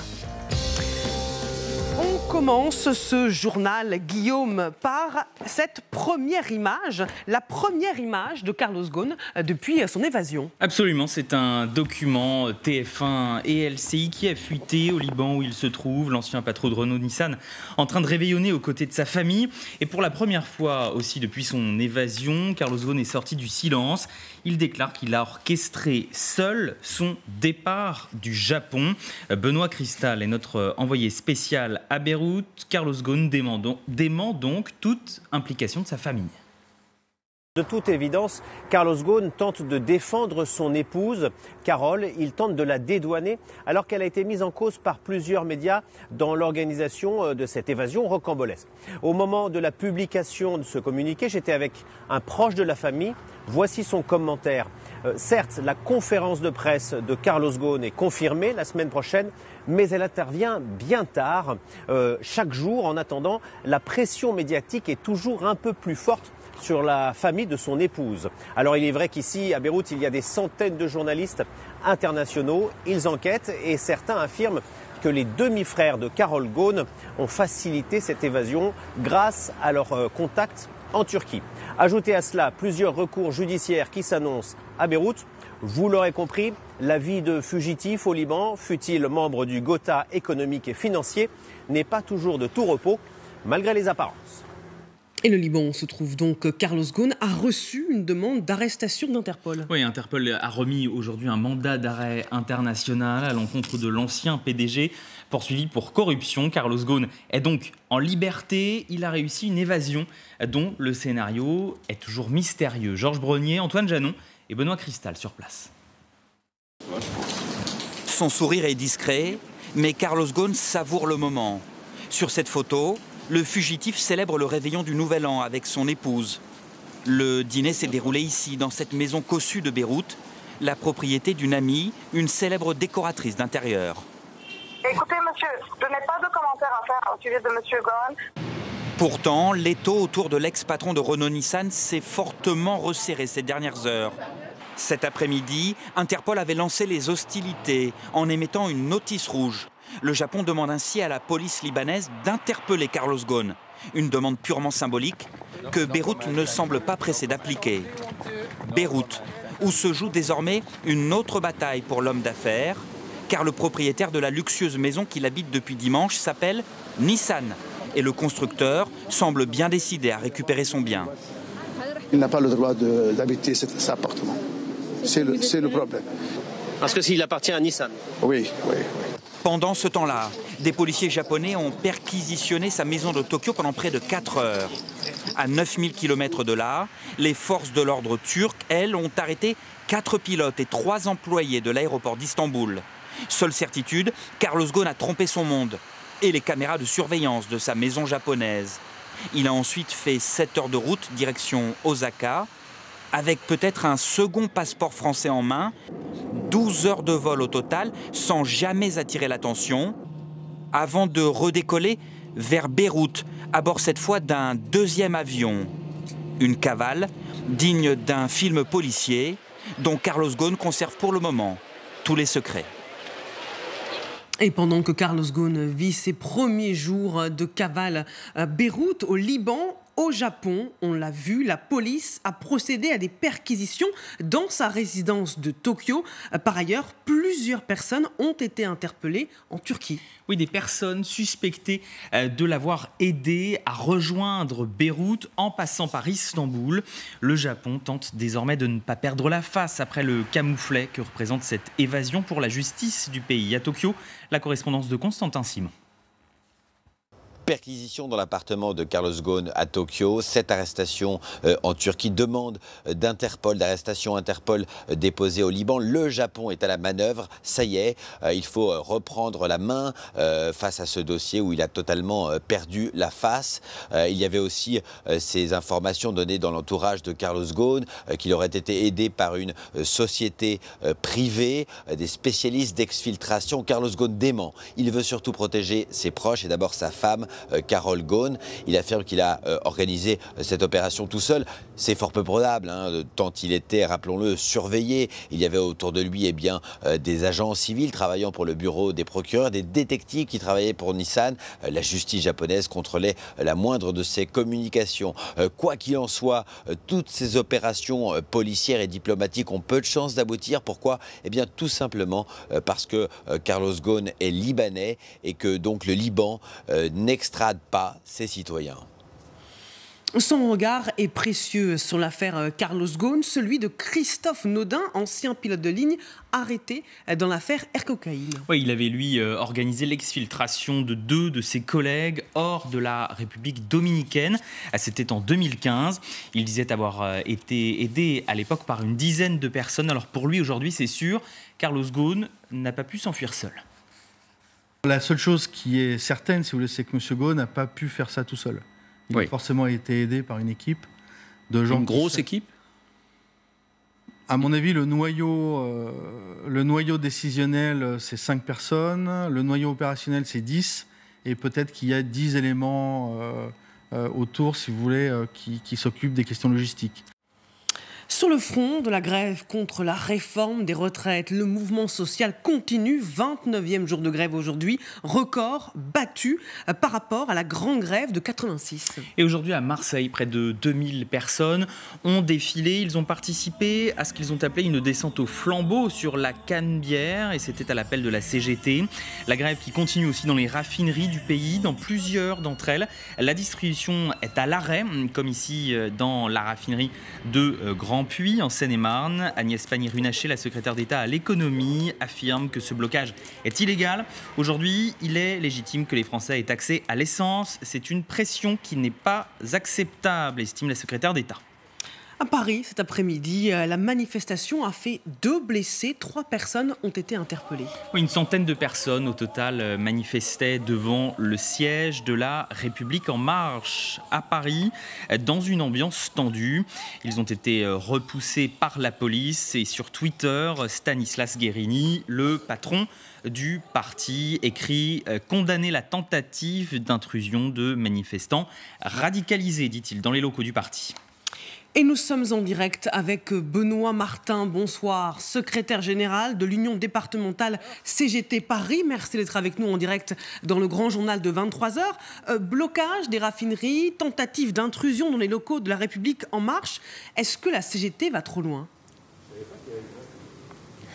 Non, je pense que c'est le gouvernement qui va trop loin, c'est le pouvoir qui, en ne cédant pas, crée cette situation. Il y a une vraie, il y a eu des violences policières aujourd'hui, avec certains de mes camarades ont été repoussés devant cette permanence de la République En Marche, mais il y a une vraie, brutalité politique en ne cédant rien du tout contre une réforme qui est totalement impopulaire.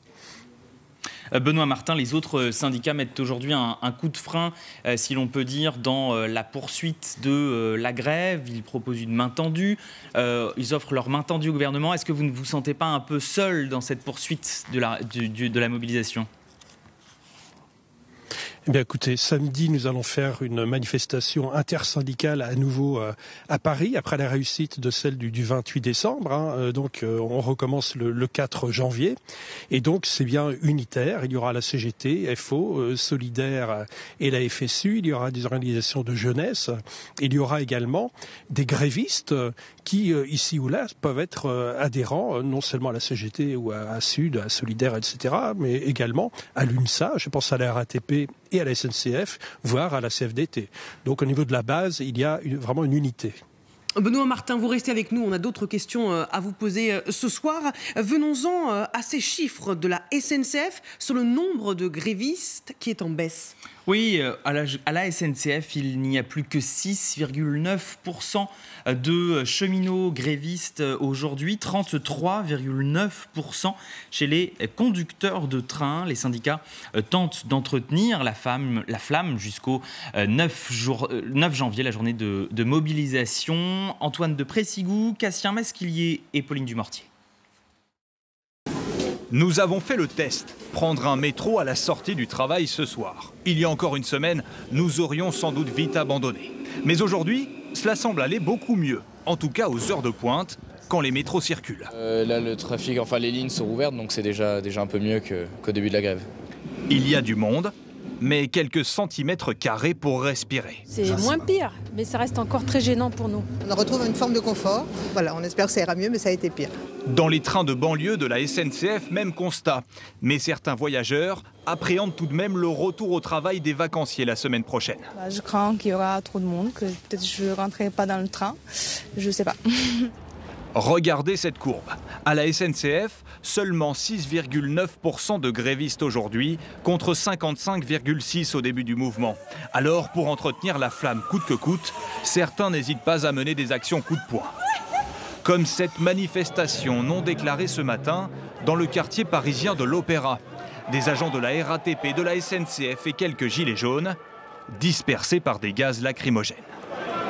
À quelques mètres de là, blocage de ce dépôt de bus pour empêcher la sortie des véhicules. Là encore, la police a dû intervenir. Benoît Martin, vous êtes toujours avec nous. Vous avez entendu notre reportage sur le nombre de grévistes qui est en baisse. Ne craignez-vous pas un essoufflement du mouvement ? Le mouvement est parti pour durer, sauf si le projet de réforme est retiré. Il y a toujours une mobilisation importante. Il y aura peut-être davantage de monde en grève, je dirais, dans la semaine qui vient. Non seulement à la SNCF et à la RATP, on parle beaucoup de ces deux entreprises particulières, mais il faut savoir que les régimes spéciaux en France, ça ne concerne que 5% du volume financier total des retraites, donc c'est quand même assez minoritaire. Mais effectivement, ils ont raison de se battre pour le maintien de leur régime spécial et contre la réforme.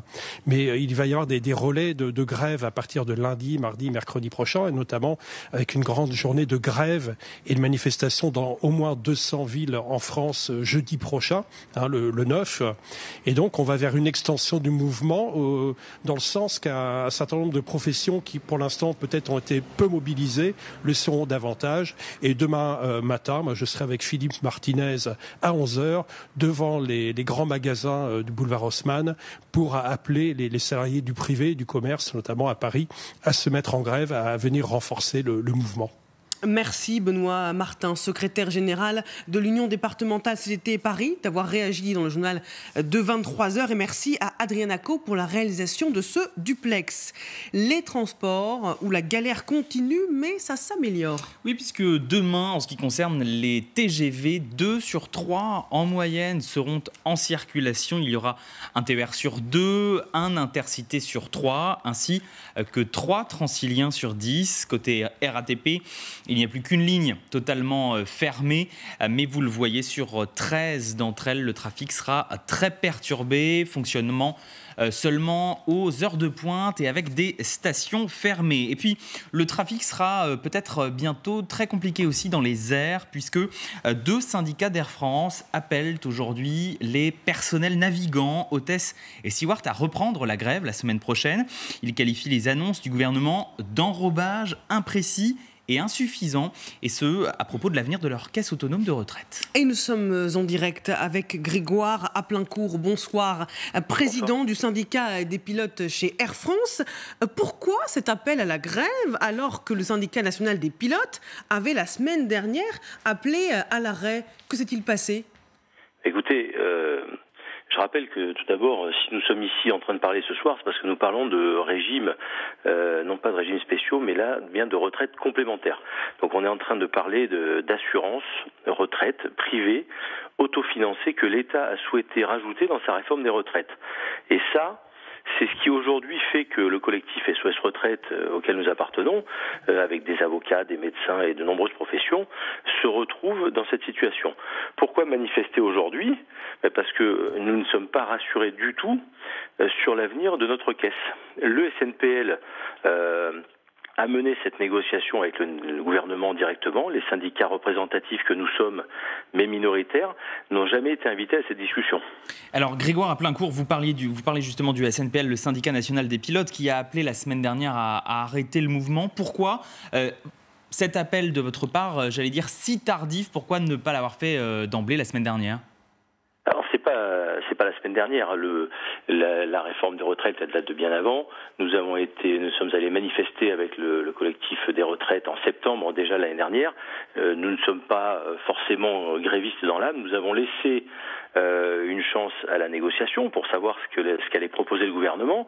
Aujourd'hui, les annonces du gouvernement ont été faites fin décembre, et ces annonces fin décembre, au moment où le SNPL les a jugées acceptables, et je leur laisse évidemment leur analyse, en ce qui nous concerne, nous avons trouvé qu'il n'y avait pas dans le courrier reçu du gouvernement de choses suffisamment rassurantes pour assurer la pérennité d'une caisse qui, je le rappelle, est une assurance à laquelle nous cotisons depuis des années et dont on veut aujourd'hui un peu nous déposséder, même si on nous dit qu'on va laisser vivre cette CRPN, notre caisse de retraite du personnel navigant. Aujourd'hui, les assurances ne sont pas suffisantes pour assurer cette pérennité.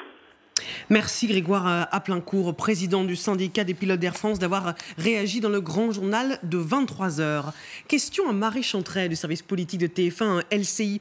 Demain aura lieu une réunion à Matignon entre les ministres concernés et le chef du gouvernement. L'idée, nous dit-on, est de faire un point sur l'avancée des négociations. C'est la rentrée avant l'heure, montrer que le gouvernement est bien présent. Alors on sait que durant ces vacances, les contacts ne se sont pas stoppés, mais il y a quand même ce fait à constater, c'est que depuis le 20 décembre, on n'a pas vu une image du Premier ministre Édouard Philippe, si ce n'est peut-être une photo postée sur son compte Instagram de la ville du Havre, qu'on sait qu'il affectionne beaucoup. Réunion donc autour d'Édouard Philippe à Matignon. Demain, à 9h30, tout le gouvernement n'est pas convoqué. On aura Elisabeth Borne, Jean-Baptiste Djebbari, Agnès Buzyn, le nouveau secrétaire d'État Laurent Pietraszewski. L'objectif, c'est une rencontre. Pourquoi faire ?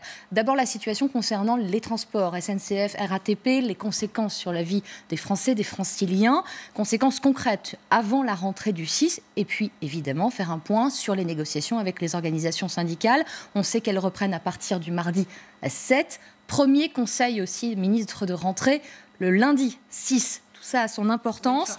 Semaine en effet chargée. L'exécutif qui veut aller vite, le président l'a dit, il a été on ne peut plus clair durant ses vœux. Il attend du gouvernement d'Édouard Philippe un compromis rapide. Alors on rappelle sur quoi peut se jouer ce compromis. Il y a 4 points majeurs à retenir. L'âge pivot, la pénibilité, le minimum retraite et puis enfin les aménagements de fin de carrière.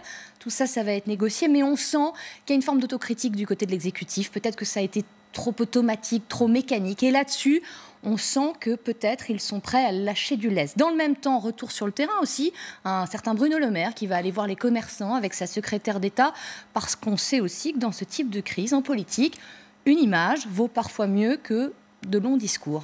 Merci Marie Chantret du service politique de TF1 LCI. Venons-en à cette toute dernière information qui nous est parvenue ce soir. Un militaire est mort dans une avalanche. Oui, cela s'est passé en Isère. Il était âgé d'une vingtaine d'années. Il a été emporté dans une avalanche à 2400 mètres d'altitude avec un autre militaire qui, lui, est ce soir gravement blessé. Une enquête pour déterminer les circonstances de cet accident a été ouverte par la gendarmerie de haute montagne du département.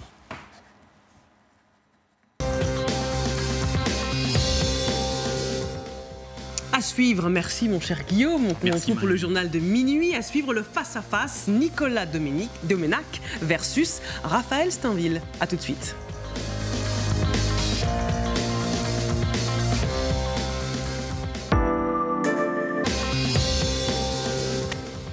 C'est l'heure du face-à-face. Nicolas Domenac, éditorialiste politique, bonsoir. Bonsoir à vous. Versus Raphaël Steinville, bonsoir. Rédacteur en chef du service politique de Valeurs Actuelles. Mes meilleurs vœux à tous les deux pour cette année qui commence. Sur les chapeaux de roue. Commençons par cette décoration qui est venue enflammer un débat sur les retraites déjà bien explosif. Au cœur de la polémique, la promotion de Jean-François Cirelli au rang d'officier de la Légion d'honneur. Lui, le patron de BlackRock France, un puissant gestionnaire d'actifs accusé de défendre auprès de l'exécutif le régime de retraite par capitalisation où chacun épargne pour soi, sur le modèle des fonds de pension américains. Écoutez Olivier Faure, le patron du PS, et la réponse d'Agnès Pannier-Runacher. BlackRock, c'est tout simplement le côté obscur de la réforme des retraites, avec un fonds qui cherche à avancer sur la capitalisation. C'est un nouveau coup de poignard dans le dos des Français, parce que c'est un système que nous avons voulu solidaire, qui est un système qui appartient au modèle social français. C'est ce système-là qu'on est en train de détruire progressivement avec la complicité de BlackRock. Ne font pas du lobbying en l'occurrence. C'est raté parce qu'ils n'ont pas grand-chose à y gagner. C'est une boîte de Smarties, le marché français. Ça ne représente rien par rapport à leur gestion d'actifs. Je rappelle, ils gèrent 6 000 milliards de dollars, et notamment de dollars qui viennent des États-Unis, de l'Asie. Donc arrêtons de croire que nous sommes au centre du monde. Jean-François Cirelli a réagi. Je regrette d'être prise à partie dans une polémique totalement infondée, manifestement animée par des objectifs politiques. BlackRock, cette polémique, est-ce le côté obscur, caché de la réforme des retraites ou une manipulation politique ? C'est surtout une nouvelle preuve que cette réforme se fait dans un tel magma d'obscurité que peuvent s'enflammer des polémiques qui ne pourraient pas être absurdes en d'autres temps. C'est-à-dire qu'au fond, on est dans le... on est d'abord dans un moment historique où tout est complotisme, soupçon, mais plus particulièrement sur cette réforme où les gens ne comprennent pas les tenants et les aboutissants, qu'est-ce qu'on veut vraiment, à qui elle va servir, qui en profite, qui sera perdant dans cette affaire. Donc il suffit qu'on agite un épouvantail, en plus qui a un nom fait pour ça, quoi. BlackRock, on ne pouvait pas rêver mieux. Alors que si on prend les choses quand même très à plat, c'est simplement cette réforme, elle avait été pensée au départ par la CFDT, par des économistes sociodémocrates. Je veux dire, c'est pas le grand capital qui met à genoux les retraités français. On a entendu des choses complètement délirantes, simplement qui prennent du crédit parce que comme on sait plus à quoi cette réforme veut aboutir, et ben tout peut partir comme ça. Raphaël. Oui, mais pour être tout à fait complet dans ce que vient de dire Nicolas Domenach, il faut peut-être ajouter que cette réforme, et notamment si cette polémique prend, c'est que un certain nombre de parlementaires, de politiques, de responsables politiques ont pointé du doigt le fait que dans le réforme de la retraite envisagée par le gouvernement, en abaissant à 10 000 euros par mois et en excluant du système de retraite les hauts cadres, bien évidemment qu'on voit pointer le risque d'une retraite par capitalisation.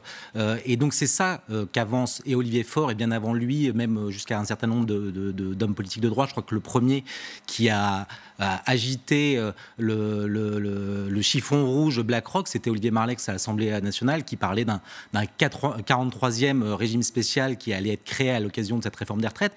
Et à raison, on est en droit de se poser cette question. C'est pour ça que cette polémique, elle est peut-être injuste pour Jean-François Cirelli, qui a un parcours tout à fait honorable. On l'a connu, il était conseiller économique de Jacques Chirac, puis directeur de cabinet de Jean-Pierre Raffarin lorsqu'il était Premier ministre.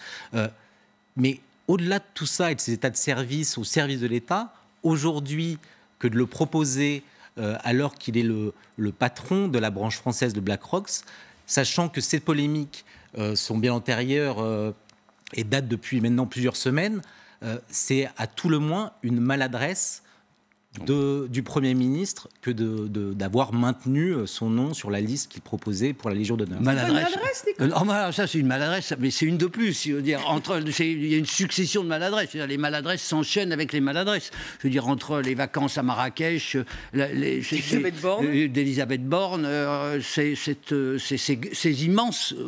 immense plage de temps avant de reprendre les négociations, ça c'est une maladresse encore beaucoup plus importante, incompréhensible. Mais vous prenez l'exemple effectivement des 10 000 euros. Moi, j'ai entendu les deux explications sur les 10 000 euros. Je veux dire, celle que vous donnez, l'explication, effectivement, que ça a été poussé les gens à prendre des retraites complémentaires. Et j'ai entendu une toute autre explication de la part des auteurs même, disant que c'était au contraire une façon de pousser à ce qu'il y ait plus de justice et que la réforme des retraites soit garantie pour les petits salaires et non pas pour les immenses émoluments. En sortant 3 milliards chaque année...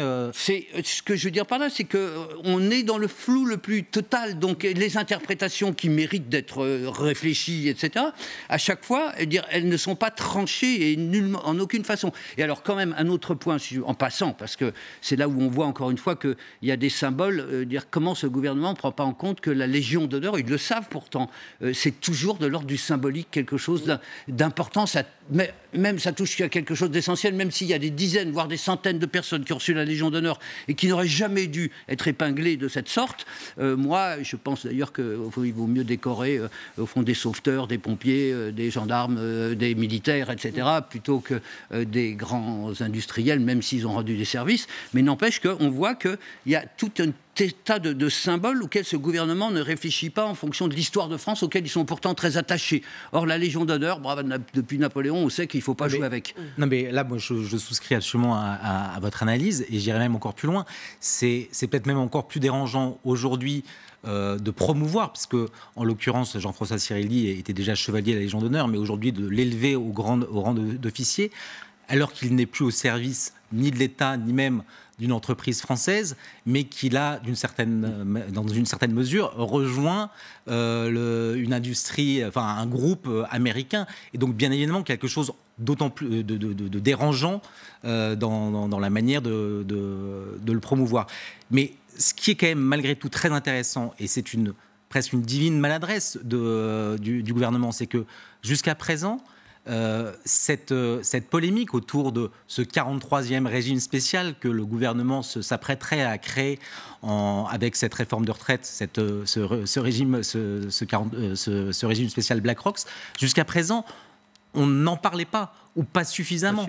Et on est en droit, les Français sont en droit, et quand bien même les interprétations peuvent être différentes et diverger quant à l'interprétation qu'on peut en faire, sont en droit de savoir. Aujourd'hui, c'est vrai qu'une fois de plus, il y avait une sorte de voile plus que pudique sur le sujet. Si je peux me permettre, bon courage quand même pour essayer d'y voir clair, parce qu'il y a quelque chose qui m'a frappé. En général, les fêtes de fin d'année sont pour les familles l'occasion de se retrouver. C'est là que l'opinion se cristallise.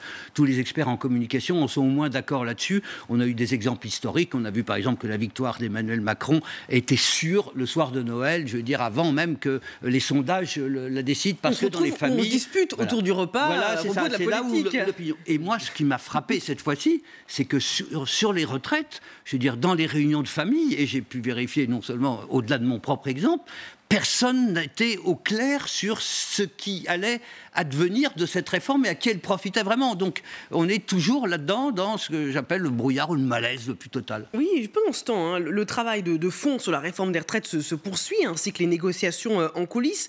Une réunion a lieu demain matin à Matignon autour d'Édouard Philippe et avec les ministres concernés. Quels sont les points sur lesquels le gouvernement est encore prêt à négocier? Écoutez Elisabeth Borne sur LCI. Il y a des discussions qui sont menées depuis plusieurs mois avec les organisations syndicales et un certain nombre de sujets ont été définis par le Premier ministre avant Noël, sur lesquels il est encore possible d'améliorer la réforme. Moi, je pense à la pénibilité, à la fin de carrière pour ceux qui effectivement peuvent avoir des métiers effectivement pénibles. Alors, donc il y a tout un champ de discussion qui a été présenté par le Premier ministre et sur lequel il y a des compromis qui sont possibles. Alors, pénibilité, aménagement de fin de carrière, âge pivot à la carte.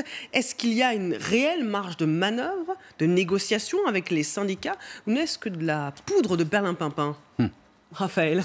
Très honnêtement, moi je pense que tout est encore à négocier parce que d'abord le texte de loi n'a pas été encore présenté en Conseil des ministres et quand bien même il l'aurait été, que c'est encore possible de pouvoir manœuvrer et d'ajuster les choses.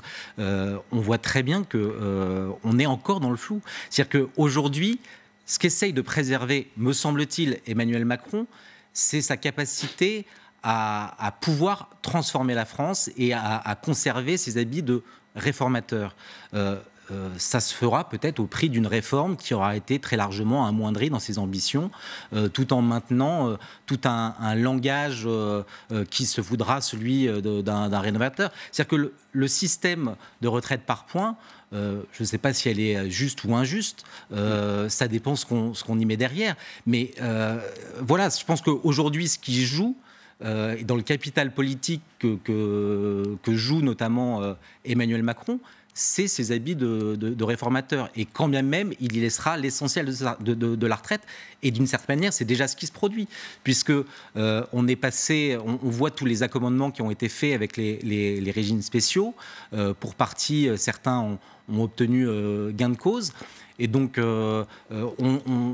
c'est plus les mêmes termes, mais dans les faits, c'est déjà, pour certains, ont déjà préservé leur acquis. C'est pas faux, mais enfin, je trouve que vous aventurez, vous avez l'air de dire que c'était à peu près clair, que tout était possible. Ouais. Moi, rien n'est clair, me semble-t-il. Non, je pense que la seule chose qui est claire dans l'esprit d'Emmanuel Macron, c'est qu'il ne renoncera pas à sa réforme. Mais au-delà de ça, donc il ne retirera pas sa réforme, mais au-delà de ça... Qu'est-ce que ça veut dire? On est bien d'accord, mais si le gouvernement... Le Premier ministre dit les manœuvres sont particulièrement étroites, hein, c'était son expression, sont étroites, les marges de manœuvre sont étroites. Le président de la République, dans ses vœux, au fond, ne fait aucune autocritique, dit il va falloir rapidement trouver un compromis, mais en même temps, tous les arguments de la partie adverse sont réduits dans sa bouche, soit des approximations, soit des erreurs, soit des mensonges et des fake news. Autrement dit, c'est ce que j'appelle l'ouverture à point fermé, quoi. C'est-à-dire, je suis prêt à négocier, mais tout ce qu'on m'oppose est nul et non avenu. Et là, c'est là où je dis que c'est encore plus incompréhensible que jamais, c'est qu'on croyait avoir saisi que l'acte 2 du quinquennat, c'était au fond la fin de la verticalité, mais le dialogue social. C'est un drôle de dialogue social. Je veux dire, c'est un dialogue social où on claque la porte sur le nez de la CFDT, tout en lui disant, mais on pourra quand même un petit peu négocier. Donc, moi, celui qui peut me dire très clairement, si on va revenir sur le point de non-retour qu'a fixé la CFDT, là, effectivement, ça serait clair. Mais il nous dit que non. On ne reviendra pas là-dessus. Et puis, peut-être qu'on va s'arranger sur la pénibilité. Donc, celui qui est capable de miser 10 € là-dessus, je lui dis tire mon chapeau. Rendez-vous le 7 janvier pour la reprise officielle des négociations. Venons-en à l'affaire Carlos Ghosn, ou plutôt au feuilleton Carlos Ghosn, qui n'en finit pas de rebondir heure par heure. Arrestation, perquisition, traque des complices, pieds de nez aux autorités japonaises. Ces dernières 24 heures ont été rocambolesques. Pour la première fois ce soir, depuis son évasion, l'ancien patron de Renault-Nissan s'est exprimé via un communiqué. Les allégations dans les médias, selon lesquelles mon épouse Carole et d'autres membres de ma famille auraient joué un rôle dans mon départ au Japon, sont fausses et mensongères. C'est moi seul qui ai organisé mon départ. Ma famille n'a joué aucun rôle. Et écoutez ce qu'en dit Christophe Naudin, un spécialiste de la sûreté, mais son regard nous intéresse d'autant plus qu'il a été celui qui a organisé en 2015 l'exfiltration de 2 pilotes inculpés dans l'affaire Air Cocaïne de la République dominicaine vers la France. La seule chose qui est certaine, si vous voulez, c'est que M. Ghosn n'a pas pu faire ça tout seul. Il a forcément été aidé par une équipe de gens. Une grosse équipe ? À mon avis, le noyau décisionnel, c'est 5 personnes. Le noyau opérationnel, c'est 10. Et peut-être qu'il y a 10 éléments autour, si vous voulez, qui s'occupent des questions logistiques. Carlos Ghosn, qui réussit à s'enfuir du Japon tout seul, est-ce un scénario crédible? D'abord, c'est une sortie réussie. Ah, pardon, mais il y avait qu'à voir l'inventivité sur Internet auquel a donné lieu cette fuite, pour voir que ce personnage, qui avait quand même attiré beaucoup de critiques, est assez justifié, tant pour sa façon de jeter l'argent par les fenêtres que de licencier parallèlement des employés, même s'il a réussi, ça a été un chef d'entreprise inventif. Là, tout d'un coup, ce côté romanesque, rocambolesque, c'est le mot qui revient tout le temps, et ben, au fond, le attirait des sympathies, et effectivement, face à la justice japonaise, qui, au contraire, par son refus au fond, du justice moderne qui prenne en compte les droits de la défense, et ben, attirer des regards négatifs. Là, Carlos Ghosn, écoute, je crois qu'elle a la sympathie de beaucoup de Français. Ça, c'est déjà un phénomène nouveau dans le paysage, et au-delà des Français, même quasiment du monde entier, si je lis bien les échos dans la presse, où on trouve quand même que les Japonais ne s'étaient pas très bien conduits, et qu'il y avait un côté complot, effectivement, contre cet étranger qui réussissait trop. Donc là, il a avec lui les faveurs de l'opinion. Vous pensez qu'il y a une sympathie, parce que les chefs d'accusation sont quand même lourds, hein, malversation financière. C'est pas fini, mais bien sûr. Mais il y a un côté Houdini. Est-ce qu'il a réussi à se faufiler dans une malle, justement, ou bien autrement? On aime ça, quoi. Je veux dire, quand il y a un pied de nez, on salue. La fascination des Français pour la rebelle attitude, Raphaël. Ce qui est certain, et ce spécialiste, M. Nodin, le rappelait, c'est qu'il paraît très improbable qu'il ait pu seul tout organiser, d'une part parce que cela suppose des financements considérables et que, étant soumis à un contrôle judiciaire strict, de lui-même, il ne pouvait pas débloquer un certain nombre de ces sommes parce qu'il avait par ailleurs un usage très limité à Internet, mais uniquement dans le cabinet de ses avocats. On peut imaginer qu'il a dû bénéficier à un moment ou à un autre de complicité. On peut avoir de la sympathie pour le geste plus que pour l'homme, et parce que dans ce désir de recouvrer sa liberté de Carlos Ghosn, tout le monde s'y retrouve, et dans toute l'histoire, qu'il s'agisse de l'histoire littéraire, cinématographique, à chaque fois, que ce soit des bons ou des truands, ces histoires d'évasion provoquent toujours chez les uns et les autres un peu d'empathie. Mais c'est pas parce que Carlos Ghosn communique qu'on est obligé de souscrire et de valider et de considérer qu'il dit la vérité en permanence. Son premier message au surlendemain de sa libération, de son évasion, décrivant les raisons de son échappatoire, parce que le système japonais était inique et ne lui permettait plus d'assurer une défense juste, on pouvait le comprendre. Pour autant, ce deuxième communiqué, on sent très bien qu'il y a d'abord la volonté d'essayer de préserver ses proches, sa femme, ses beaux-frères, tous ceux que la presse et d'autres ont soupçonné oui, mais en même temps, je trouvais presque logique, normal que sa femme, sa famille, ses amis, les fidélités qu'il a pu se construire au fil du temps, lui viennent en aide. Donc, on aurait aimé qu'on puisse tout écrire et tout savoir. Aujourd'hui, il y a un temps judiciaire qui fait qu'il essaye d'abord de protéger, semble-t-il, ceux qui pourraient avoir des problèmes demain.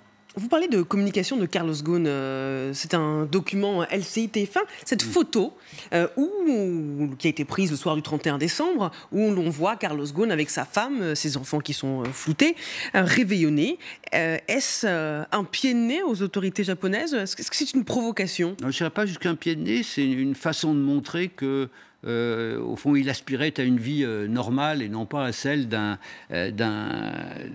mis en examen traité comme un coupable. Parce que jusqu'à présent, toutes les photos qu'on a vues, c'est les photos de quelqu'un, la mine sombre, entouré de policiers et au fond déjà quasiment jugé, quasi coupable déjà.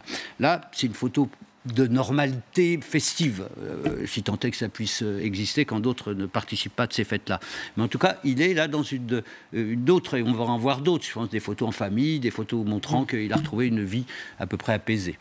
Ce qui est intéressant, et peut-être, je ne sais pas si ça dit cela, mais il se trouve que 2 ans avant 15 mois avant d'être interpellé au Japon, 2 jours avant d'aller au Japon, il était justement dans cette résidence avec sa famille, une résidence qu'il avait acquise peu de temps auparavant, en 2018. Et c'était dans le premier chapitre de ce livre Le Piège, écrit par nos confrères du Figaro. Justement, il mettait en scène cette maison libanaise qu'il venait d'acquérir, ce bureau qu'il s'était fait faire, où il pensait finalement gouverner ses entreprises depuis le Liban, et il se projetait sur les 10 années à venir. Et finalement, cette photo, on a l'impression que pour lui, la vie reprend son cours, mais lui qui était un citoyen du monde tel qu'il décrivait dans son livre, aujourd'hui, et quand même il a 3 nationalités, il semble ne plus être qu'un citoyen libanais. Mais ça sera difficile pour lui quand même, hein. Faut bien penser à ça, parce qu'il s'est construit comme justement ce que vous décrivez, et très justement, c'est-à-dire un personnage au-delà des frontières, quoi. Il avait ses racines, mais son inventivité, sa façon de créer ne connaissait pas de frontières. Donc là, il a un côté prison dorée dans lequel il va se retrouver. C'est mieux que l'autre, hein. Oui. On voit les conditions de détention, sans comparaison. Mais comment il va pouvoir exister dans ce pays? Il est chrétien libanais, politiquement, il n'a pas une chance, et puis il tombe mal. mal, puisque c'est un moment où on est en train de remettre en cause justement la prévarication, donc c'est pas le bon moment pour lui.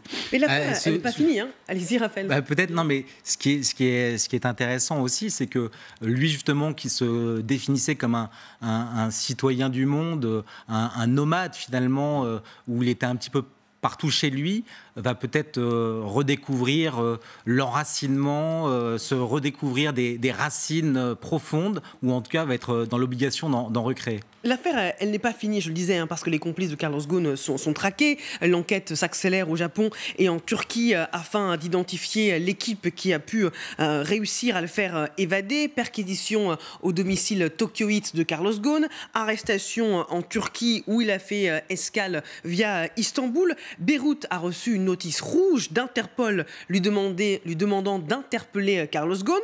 Aucun caractère contraignant, le Liban ne va pas extrader Carlos Ghosn et la France non plus, c'est ce qu'a dit Agnès Pannier-Runacher au gouvernement.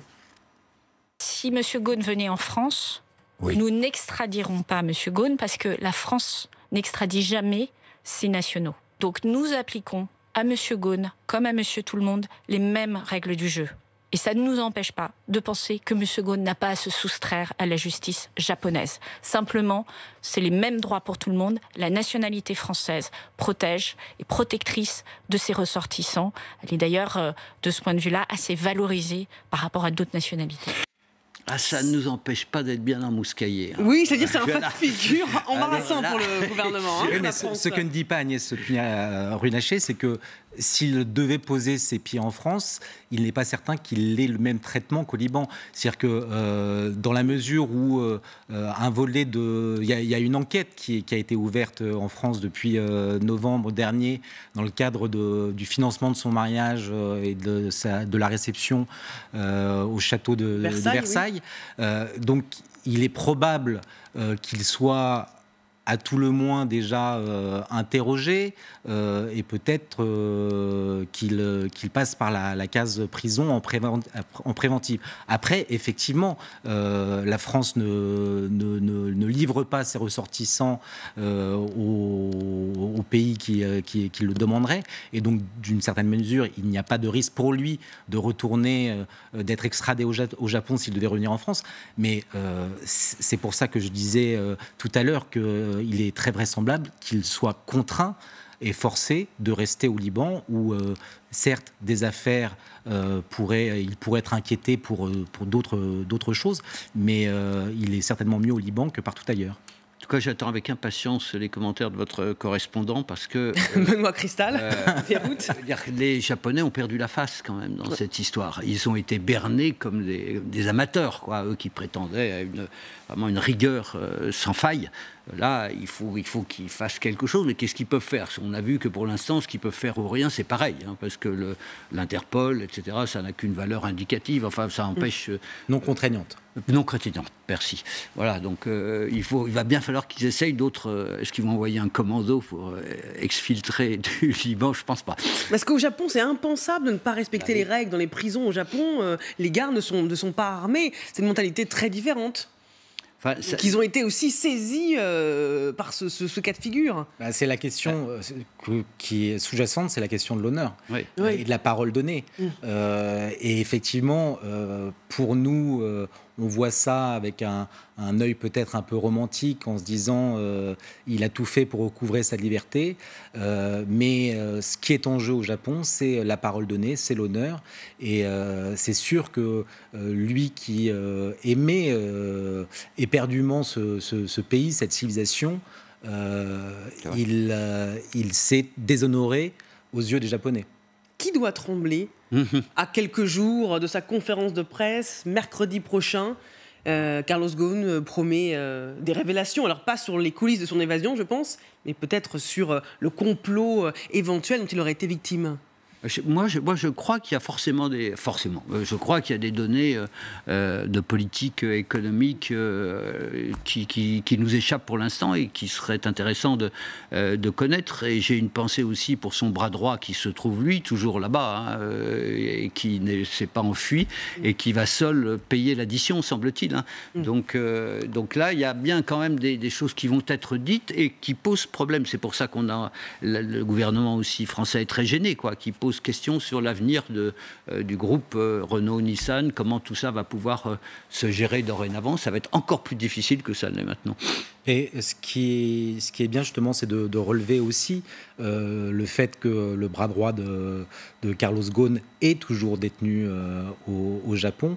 Et dans le roman merveilleux, enfin merveilleux c'est pas le bon terme, mais en tout cas dans le roman qui s'écrit au fil des minutes sous nos yeux, bien évidemment que cet aspect des choses vient rembrunir un peu cette histoire, parce que il laisse derrière lui un fidèle qui risque de payer lourdement l'évasion de son patron. On passe d'une évasion digne d'un roman policier à un roman coup de poing, un livre coup de poing qui sort aujourd'hui et qui a brisé l'omerta, révélé le regard complaisant d'un certain milieu littéraire sur les actes de l'écrivain Gabriel Matzneff, qui se vantait dans ses romans sur les plateaux télé d'avoir des relations sexuelles avec des adolescentes à peine sorties de l'enfance. Dans Consentement, Vanessa Springora raconte l'emprise que l'écrivain exerçait sur elle, la relation qu'elle a eue avec lui alors qu'elle n'avait que 14 ans. Ce n'était, je cite, pourtant pas très difficile de savoir qui était Matzneff à l'époque. Il y a eu un dysfonctionnement de toutes les institutions scolaires, policières, hospitalières. C'est ça qui est sidérant face à un militant de la cause pédophile qui a publié des textes en ce sens et qui s'en glorifie. C'est cet aveuglement-là qu'il faut interroger collectivement. Pourquoi n'a-t-on rien fait pendant toutes ces années ? C'est une parole qui se libère, mais aussi une dénonciation d'un aveuglement, d'une tolérance de la part d'un certain milieu. Nicolas Doménac. D'un certain milieu, alors on peut penser, il y a eu d'autres milieux qui ont fonctionné un peu comme ça, avec la règle de l'omerta, l'Église, l'Église à laquelle j'appartiens, et qui a, de ce point de vue-là, une culpabilité qu'elle n'a pas fini d'analyser, d'expier. Et effectivement, ce milieu artistico-littéraire, qui a été très complice de gauche comme de droite d'ailleurs, parce que j'ai eu beaucoup d'articles disant c'était la gauche dominante, c'était aussi la droite, parce que ce Matzneff, ce petit maître pédophile prédateur, était quelqu'un qui brillait dans les salons parce qu'il avait une culture classique, il citait les grands anciens, Sénèque, les évangiles, tout ça, et on gloussait à son écoute, comme sur le plateau de Bernard Pivot, qui très heureusement au fond, a revisité un peu cette histoire en disant qu'il regrettait cette complicité dont il avait fait l'objet. Mais c'est sûr qu'on a été nombreux à être plus ou moins inconsciemment complices à cette époque, parce qu'à gauche, il représentait la libération sexuelle, à laquelle on aspirait beaucoup. Il faut se remettre dans le 68, dans l'avant 68, où le gaullisme, la bourgeoisie gaulienne faisait peser un couvercle de plomb sur les mœurs pendant des années. Donc il y avait une volonté de faire péter tout ça. Et puis à droite, il y avait cette complicité littéraire de Salonard, quoi. Donc tout ça se mêlait pour étouffer les douleurs des enfants. Raphaël Steinville. Oui, mais alors, je pense que ce qu'il faut distinguer malgré tout, c'est que c'est pas l'époque qui était complaisante, ou c'est pas seulement parce qu'on était dans l'après 68, dans une libération débridée de la liberté, une conquête c'est un petit milieu qui était extrêmement complaisant, un petit milieu. Alors vous avez raison, de droite comme de gauche, mais une petite élite. Il faut rappeler, et si on peut faire des comparaisons, que des Fourniret, des Dutroux, qui pour des mêmes agissements, mais parce qu'ils ne sont pas écrivains, parce qu'ils ne sont pas de la haute, comme on dirait, ont vu leurs actes, et c'était absolument normal, dénoncés et terminés en prison. Donc il faut bien rappeler que ces criminels, parce que ce sont des criminels, et plus particulièrement Gabriel Matzneff, ont bénéficié d'une impunité totale parce qu'ils faisaient partie d'un petit milieu qui a fermé les yeux et pour certains s'enorgueillissait de pouvoir compter Gabriel Maznev parmi ses amis. Mais il faut lire ce livre, parce que d'abord il est écrit très, très directement, sans fioritures, sans en rajouter, mais très, très, très simplement. On comprend au fond comment l'emprise s'exerce sur des enfants sous couvert de la passion, de l'amour, comment peuvent se dérouler les pires des abjections, quoi. Comment quelqu'un peut être dépossédé de son enfance, de son existence même, parce qu'il est un écrivain, parce qu'il appartient à ce monde supérieur et que les parents sont complices, et parce qu'il y a aussi des parents qui sont là-dedans. Enfin. Oui, le consentement de Vanessa Springora. Passons au podium des unes de presse.